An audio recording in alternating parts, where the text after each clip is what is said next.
So Lillian, in the past, whenever I had some difficult questions to ask to people from other races and backgrounds, I would feel very uncomfortable. How do you think I could tackle this challenge?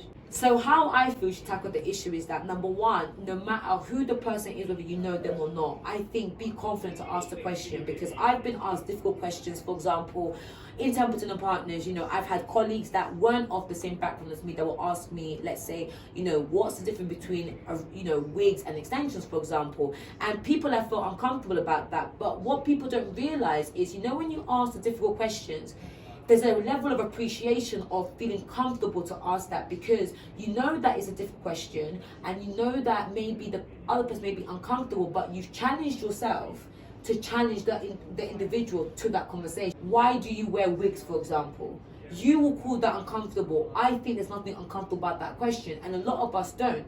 And the thing is that people build it to understand. Now, I think the issue is that a lot of people feel as though that when people from other races ask a black person about a question, the stereotypes that seems to be led with that is people think that, oh, but why can't white people do this too? So one big example is, let's say, the N-word, right?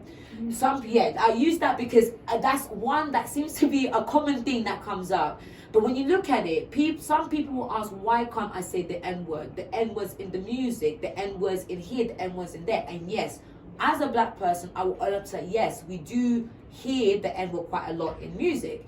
And someone will ask me, but why can't I say it? And they won't be black. And I will say, the reason why that can't be said is because obviously the N-word does have a personal meaning.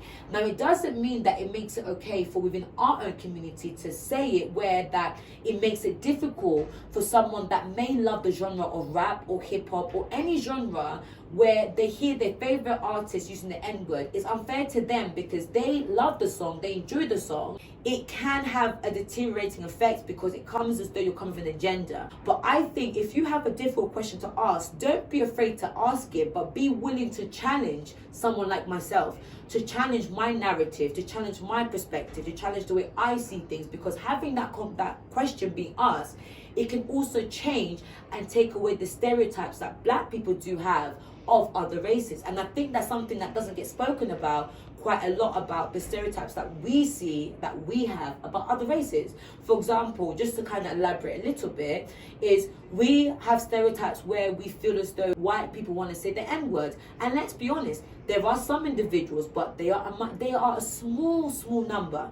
But majority of people, they don't spend their day wanting to add that to their vocabulary. So as within the black community, we should be able to also say that we don't judge or hold every other race responsible for a small bunch of people that may have biased views or may want to take these stereotypes so that they can then say it. And I think that's something that we have to understand with Black History Month, is the whole point of celebrating everyone is it doesn't open up this channel of biasness. So I hopefully, we've answered as many questions as we can, but I hope that it gave you guys enough context about, Black History Month and the difficulties, but also that we also are learning and looking to improve. And here at Templeton and Partners, we pride ourselves on not just being a D&I organization as it is in our DNA, but to keep educating and to better our knowledge on how we can best improve, not just support our internal recruiters, but also our candidates and our clients that are from diverse backgrounds, and make everyone feel welcome.